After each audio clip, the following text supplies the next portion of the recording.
السلام علیکم ورحمۃ اللہ وبرکاتہ۔ الحمدللہ رب العالمین والصلاة والسلام علی اشرف الانبیاء والمرسلین نبینا محمد وعلی آلہ وصحبہ اجمعین، اما بعد۔ محترم مشاہدین کرام، دینی بھائیوں، عزیز ساتھیوں، اسلامی خواتین، آج بتاریخ 4 ستمبر سن 2020 عیسوی ایک بار پھر آپ لوگوں کی خدمت میں فیس بک لائیو کے ذریعے حاضری کا موقع ملا۔ میرے دوستو، جیسا کہ آپ جانتے ہیں کہ میں نے قیامت کی نشانیوں کا بیان شروع کیا ہے اور وہی سلسلہ چل رہا ہے، اور آج اس کی یہ قسط نمبر 17 ہے۔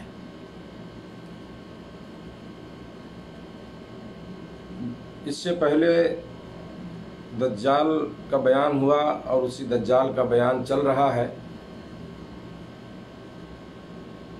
اور آج بھی اسی کے بارے میں انشاءاللہ کچھ باتیں ہوں گی، کیونکہ دجال کا فتنہ بہت بڑا فتنہ ہوگا۔ اسی لیے اللہ کے نبی صلی اللہ علیہ وسلم اپنی نمازوں میں اس کے فتنے سے بچنے کے لیے دعائیں کیا کرتے تھے۔ اس کا مطلب ہے، جیسا کہ حدیث میں بھی کل میں نے بتایا تھا، کہ وہ اس کا فتنہ جو ہوگا یہ بہت بڑا فتنہ ہوگا، یعنی آدم علیہ السلام سے لے کر قیامت تک دجال کے فتنے سے بڑا فتنہ اور کوئی نہیں ہوگا۔ تو اسی کے بارے میں کچھ باتیں آج بھی ہوں گی۔ سب سے پہلے جو آج بیان ہوگا وہ یہ ہے کہ دجال کے خلاف کچھ لڑائیاں ہوں گی، سمجھ رہے ہیں؟ اور سب سے پہلے اس بارے میں جو میں آپ کو بات بتانا چاہتا ہوں وہ یہ ہے کہ حضرت عیسیٰ علیہ السلام جب نازل ہوں گے، آسمان سے نازل ہونے کے بعد مسلمانوں کے ساتھ مل کر دجال اور اس کے لشکر کے خلاف جو ہے وہ لڑائی کریں گے، جنگ کریں گے، جس میں مسلمانوں کو فتح ہوگی، اور دجال یہ حضرت عیسیٰ علیہ السلام کے ہاتھوں لد کے مقام پر قتل ہوگا۔ حدیث سناتا ہوں آپ کو، مسلم شریف کی روایت ہے۔ حضرت نواس بن سمعان، نواس، میں نے نواس کہا، ان کا نام نواس ہے، واو پر صرف زبر پڑھیں گے۔ نواس بن سمعان رضی اللہ تعالیٰ عنہ کہتے ہیں، رسول اللہ صلی اللہ علیہ وسلم نے فرمایا، جب اللہ تعالیٰ حضرت مسیح ابن مریم علیہ السلام کو بھیجے گا، یعنی عیسیٰ علیہ السلام کو، تو دمشق کے مشرقی حصہ میں، دمشق جو مشہور شہر میں نے بتایا تھا ملک شام کا، دمشق کے پوربی حصے میں، مشرقی حصے میں ایک مسجد ہوگی۔ اس مسجد کے سفید مینار کے پاس اپنے دونوں ہاتھ فرشتوں کے کندھوں پر رکھے ہوئے اتریں گے۔ جب حضرت عیسیٰ علیہ السلام اپنا سر جھکائیں گے تو ان کے سر سے پانی کے قطرے ٹپکیں گے، جیسے ابھی انہوں نے غسل کیا ہو، اور جب اپنا سر اٹھائیں گے تو چاندی کے موتیوں کی طرح، یعنی سفید قطرے ان کے بالوں سے ڈھلکتے نظر آئیں گے۔ ان کے سانس کی ہوا جس کافر تک پہنچے گی وہ مر جائے گا۔ حضرت عیسیٰ علیہ السلام کے سانس کا اثر وہاں تک پہنچے گا جہاں تک ان کی نگاہ پہنچے گی، وہاں تک ان کی سانس کا اثر پہنچے گا۔ یہ آسمان سے نازل ہونے کے بعد حضرت عیسیٰ علیہ السلام دجال کو تلاش کریں گے اور لد کے مقام پر اسے قتل کر دیں گے۔ یہ مسلم شریف کی روایت ہے، سمجھ رہے ہیں نا؟ لد کے مقام پر اسے قتل کر دیں گے جو ہے۔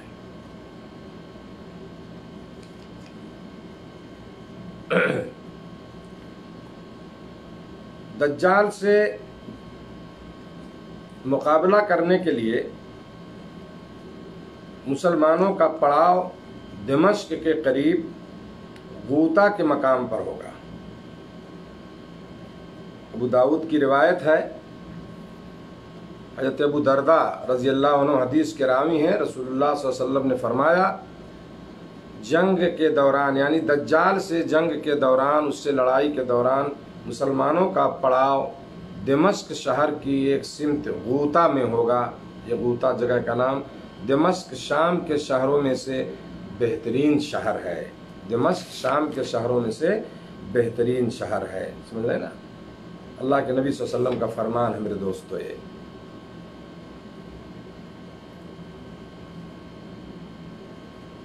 اسی طرح سے میرے دوستو حضرت عیسیٰ علیہ السلام یہ دجال کو خود اپنے نیزے سے قتل کریں گے۔ مسلم شریف کی روایت، حضرت ابو ہریرہ رضی اللہ تعالیٰ عنہ حدیث کے راوی ہیں کہ رسول اللہ صلی اللہ علیہ وسلم نے فرمایا حضرت عیسیٰ علیہ السلام نازل ہوں گے، یعنی آسمان سے نازل ہوں گے اور مسلمانوں کو نماز پڑھائیں گے۔ پھر جب اللہ کا دشمن دجال حضرت عیسیٰ علیہ السلام کو دیکھے گا تو یوں گھلنے لگے گا جس طرح نمک پانی میں گھلتا ہے نا، یعنی پانی میں نمک ڈال دیجئے اور نمک گھل جائے گا، بالکل اس طرح سے وہ گھلے گا۔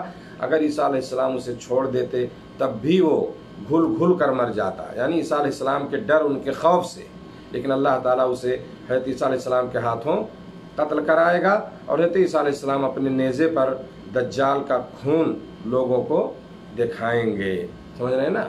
یعنی اس نیزے پہ اس کا خون لگے گا جس نیزے سے اس کو ماریں گے، اور وہ خون لوگوں کو دکھائیں گے جو ہے۔ اسی طرح میرے دوستو دجال سے دریائے اردن پر، اردن مشہور شہر آپ جانتے ہیں، عرب، سعودی عرب کے بارڈر پہ، دریائے اردن پر بھی دجال سے اہل ایمان کا معرکہ، اہل ایمان کی جنگ ہوگی جو ہے۔ نحیق بن سریم السکونی رضی اللہ عنہ فرماتے ہیں کہ اللہ کے رسول صلی اللہ علیہ وسلم نے فرمایا تم لوگ مشرکوں سے جنگ کرو گے یہاں تک کہ تمہارے باقی مادہ لوگ، یعنی تمہارے لشکر سے، یہ مراد ہے یہاں، باقی مادہ لوگ دجال سے جنگ کریں گے دریائے اردن پر۔ تم لوگ مشرقی کنارے پر ہوگے اور دجال کا لشکر مغربی کنارے پر ہوگا، سمجھ رہے ہیں نا؟ مغربی کنارہ یعنی پچھمی کنارہ پر، مسلمان مشرق میں، پورب میں، اور وہ پچھمی کنارے پر ہوگا۔ طبرانی اور بزار کی روایت ہے جس کو مصنف نے صحیح لکھا ہے کہ روایت صحیح ہے۔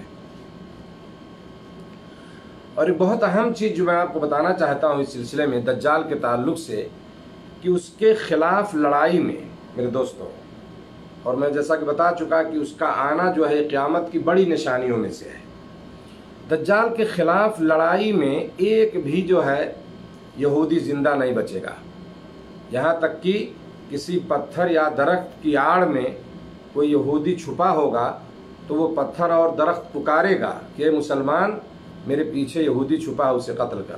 مسلم کی روایت سناتا ہوں آپ کو، سمجھ رہے ہیں نا؟ یہ سب میرے دوستو ساری حدیثیں موجود ہیں اس سلسلے میں، ایسا نہیں ہے کہ اس طرح سے کوئی باتیں لکھی گئی ہوں، دلیل کے ساتھ ہیں۔ اور مسلم شریف کی ایک روایت ہے، جیسا کہ میں نے بتایا تھا کہ امام مسلم رحمۃ اللہ علیہ نے اس کے دجال کے تعلق سے بہت ساری روایتیں انہوں نے اپنے صحیح مسلم میں اکٹھا کی ہیں۔ حضرت ابو ہریرہ رضی اللہ تعالیٰ عنہ سے روایت ہے کہ رسول اللہ صلی اللہ علیہ وسلم نے فرمایا قیامت قائم نہیں ہوگی یہاں تک کہ مسلمان یہودیوں کے خلاف جنگ کریں گے، جس میں مسلمان یہودیوں کو قتل کریں گے، یہاں تک کہ اگر کوئی یہودی کسی پتھر یا درخت کے پیچھے چھپا ہوگا تو پتھر بولے گا، جو ہے نا، پتھر بولے گا، فیقول الحجر والشجر یا مسلم یا عبداللہ، ہے نا، ھذا یہودی خلفی فتعال فاقتلہ الا الغرقد فانہ من شجر الیہود، سمجھ رہے ہیں نا؟ وہ کہے گا، وہ درخت اور پتھر جو ہے یہ بولیں گے، ہے نا، کہ مسلمان بندے ادھر آ، میرے پیچھے یہودی چھپا ہے، اسے قتل کر۔ آپ صلی اللہ علیہ وسلم نے ارشاد فرمایا کہ غرقد کا درخت ایسا نہیں کرے گا کیونکہ وہ یہودیوں کا درخت ہے۔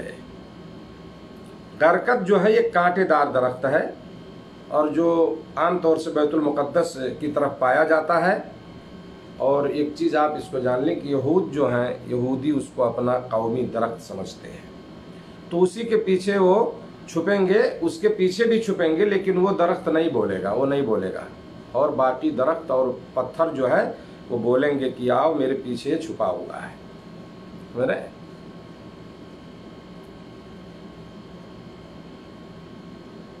تو اس طرح سے میرے دوستو پہلے بھی بات گزر چکی ہے کہ اللہ رب العالمین جو ہے جمادات کو اس طرح سے ہے نا ان ساری چیزوں کو جو ہے بولنے کی طاقت دے گا، قیامت سے پہلے بولیں گے. اس میں سے یہ حدیث بھی ہے کہ یہاں پتھر اور درخت جو ہے یہ بولیں گے کہ میرے پیچھے جو ہے فلاں یہودی چھپا ہے نا، اسے قتل کرو. تو اللہ تعالیٰ انہیں بولنے کی طاقت دے گا. اسی طرح میرے دوستو اس کی نشانیوں میں سے یہ بتایا گیا کہ حضرت عیسیٰ علیہ السلام کے ساتھ مل کر دجال کے خلاف جو ہے جنگ کرنے والے، لڑائی کرنے والے مسلمانوں کے لیے جنت کی بشارت ہے نا، جنت کی بشارت دی گئی ہے. نبی کریم صلی اللہ علیہ وسلم کے آزاد کردہ غلام حضرت ثوبان کہتے ہیں رسول اللہ صلی اللہ علیہ وسلم نے فرمایا کہ میری امت کی 2 جماعتوں کو اللہ تعالیٰ آگ سے محفوظ فرمائے گا. میری امت کی 2 جماعتوں کو اللہ تعالیٰ آگ سے محفوظ فرمائے گا. ایک جماعت وہ جو ہند کے خلاف سمجھ رہے ہیں نا جنگ کرے گی ہندوستان، اور دوسری وہ جماعت جو تھے عیسیٰ بن مریم علیہ السلام کے ساتھ مل کر جو ہے لڑائی کرے گی، جنگ کرے گی، یعنی دجال کے خلاف. یہ نسائی کی روایت ہے، سمجھ رہے ہیں نا، یہ روایت جو ہے نسائی کی روایت ہے اور صحیح روایت ہے، یہ سمجھ رہے ہیں. تو یہ مشہور روایت ہے میرے دوستو جس میں ایسی 2 جماعتوں کو جنت کی بشارت دی گئی ہے، جنت کی خوشخبری دی گئی ہے.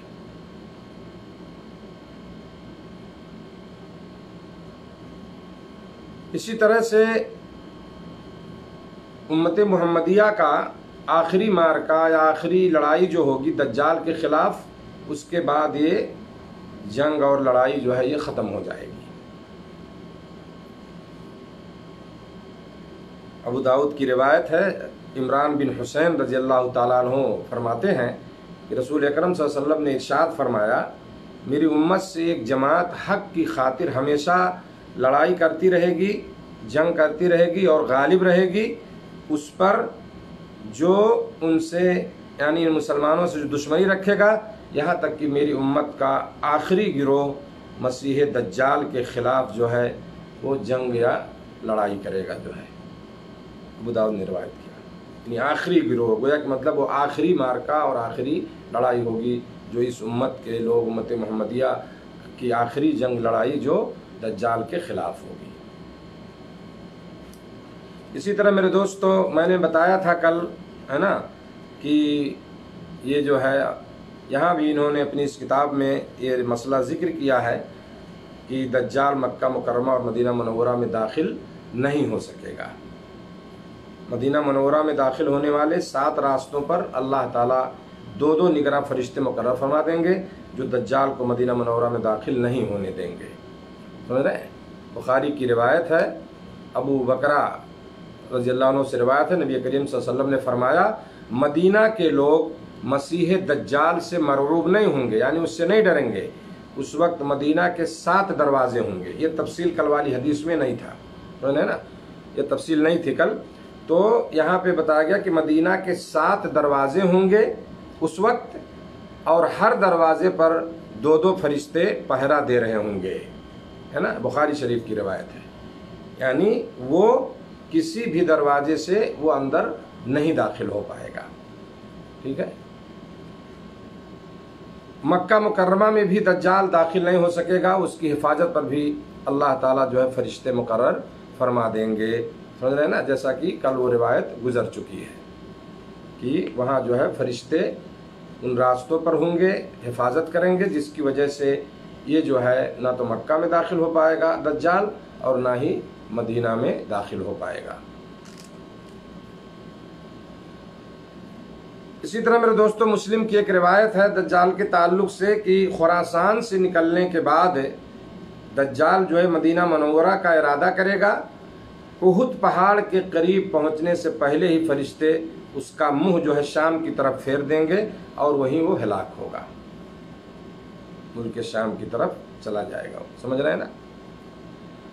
تو یہ ارادہ کرے گا مدینہ کا، لیکن احد پہاڑ کے قریب جو لوگ گئے ہیں مدینہ ان کو معلوم ہے، وہ جانتے ہیں کہ احد پہاڑ کتنا بڑا پہاڑ ہے، وہ جہاں پہ نبی صلی اللہ علیہ وسلم کے زمانے میں آپ صلی اللہ علیہ وسلم سے اور کفار کے درمیان جو ہے مسلمانوں سے جو جنگ لڑائی مشہور واقعہ ہے جنگ احد کا. سمجھ رہے ہیں نا؟ اور اس جنگ میں نبی کریم صلی اللہ علیہ وسلم کو بہت تکلیف پہنچی تھی.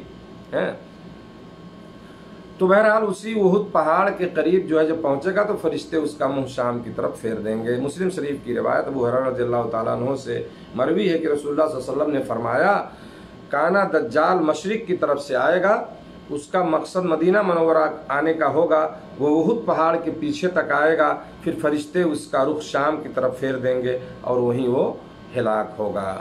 سمجھ رہے ہیں نا؟ تو اس سے معلوم ہوا کہ جو اس کی کوشش کرے گا وہ، لیکن وہ نہیں داخل ہو پائے گا. اسی طرح سے میرے دوستو، اللہ رب العالمین جو ہے اہل ایمان کو دجال کے فتنے سے محفوظ رکھیں گے. مغیرہ بن شعبہ فرماتے ہیں کہ دجال کے بارے میں جتنا میں نے نبی کریم صلی اللہ علیہ وسلم سے پوچھا اتنا کسی اور نے نہیں پوچھا. مشہور صحابی ہیں حضرت مغیرہ بن شعبہ رضی اللہ تعالیٰ عنہ. کہتے ہیں کہ ما سأل احد النبی صلی اللہ علیہ وسلم عن الدجال اکثر مما سألتو، یعنی جتنا میں نے نبی کریم صلی اللہ علیہ وسلم سے دجال کے بارے میں پوچھا اتنا کسی اور نے نہیں پوچھا.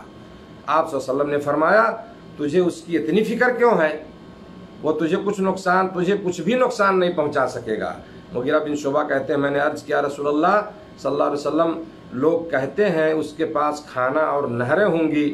آپ صلی اللہ علیہ وسلم نے ارشاد فرمایا، اس کے پاس جو بھی ہوگا وہ اللہ کے نزدیک بہت ہی حقیر ہے، اس کے پاس بہت ہی حقیر ہے. تو اس میں اللہ کے نبی صلی اللہ علیہ وسلم نے فرمایا ان سے کہ تجھے اتنی فکر کیوں، تجھے کچھ بھی نقصان نہیں پہنچا سکے گا. اسی سے جو ہے استدلال کیا گیا ہے کہ وہ اہل ایمان کو اللہ تعالیٰ جو اس کے فتنے سے محفوظ رکھے گا. جو ہے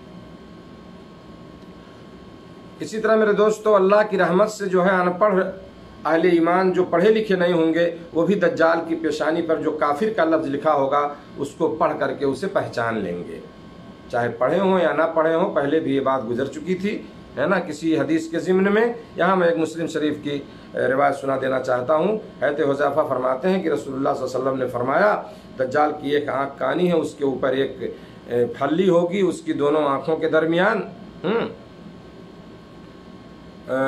پیشانی پر کافر لکھا ہوگا، یعنی اس کی آنکھوں کے درمیان پیشانی پر کافر لکھا ہوگا، جس سے ہر مومن پڑھا لکھا یا ان پڑھ سب پڑھ لیں گے. سمجھ رہے ہیں نا؟